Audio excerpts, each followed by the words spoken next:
The Lord said to Samuel, "Fill your horn with oil and go. I will send you to Jesse, the Bethlehemite, for I have provided for myself a king among his sons." Samuel did what the Lord commanded, and came to Bethlehem. When they came, he looked on Eliab, and thought, "Surely the Lord's anointed is before me." But the Lord said to Samuel, "Do not look on his appearance or on the height of his stature, because I have rejected him. For the Lord sees not as man sees. Man looks on the outward appearance, but the Lord looks on the heart." Then Jesse called Abinadab and made him pass before Samuel. And he said, "Neither has the Lord chosen this one." Then Jesse made Shammah pass by. And he said, "Neither has the Lord chosen this one." Then Jesse made 7 of his sons pass before Samuel. And Samuel said to Jesse, "The Lord has not chosen these. Are all your sons here?" "There remains yet the youngest, but he is keeping the sheep." "Send and get him." And he sent and brought him in. And the Lord said, "Arise, anoint him, for this is he." Then Samuel took the horn of oil and anointed him. And the Spirit of the Lord rushed upon David from that day forward. Now the Philistines gathered their armies for battle. And Saul and the men of Israel drew up against the Philistines. And there came out from the camp of the Philistines a champion named Goliath of Gath, whose height was 6 cubits and a span. And his shield-bearer went before him. He stood and shouted to the ranks of Israel, "Choose a man for yourselves, and let him come down to me. If he is able to kill me, then we will be your servants. But if I kill him, then you shall be our servants. I defy the ranks of Israel this day. Give me a man that we may fight together." When Saul and all Israel heard these words of the Philistine, they were greatly afraid. The 3 oldest sons of Jesse had followed Saul to the battle, but David went back and forth from Saul to feed his father's sheep at Bethlehem. And Jesse said to David his son, "Take for your brothers this parched grain and these 10 loaves, and carry them quickly to the camp to your brothers. See if your brothers are well, and bring some token from them." David came to the encampment and went and greeted his brothers.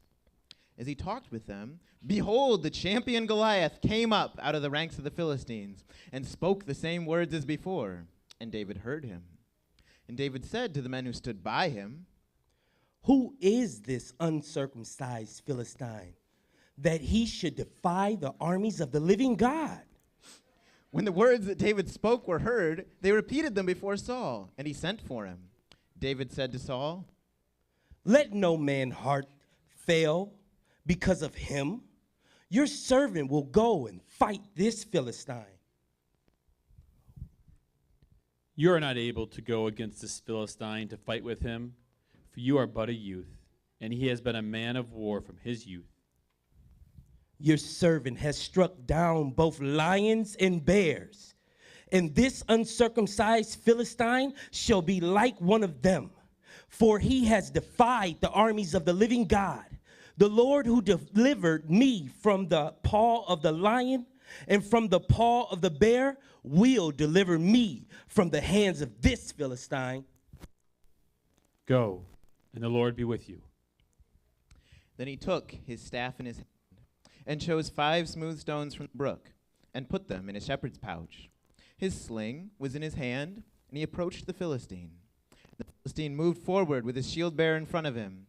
And when the Philistine saw David, he disdained him, for he was but a youth. And the Philistine said to David, "Am I a dog that you come to me with sticks?" And the Philistine cursed David by his gods. Then David said to the Philistine, "You come to me with a sword and with a spear and with a javelin, but I come to you in the name of the Lord. The Lord will deliver you into my hand, that all of the earth may know that there is a God in Israel.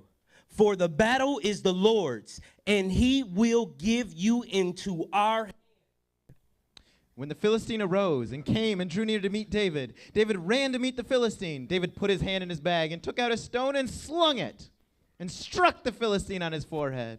The stone sank into his forehead and he fell on his face to the ground.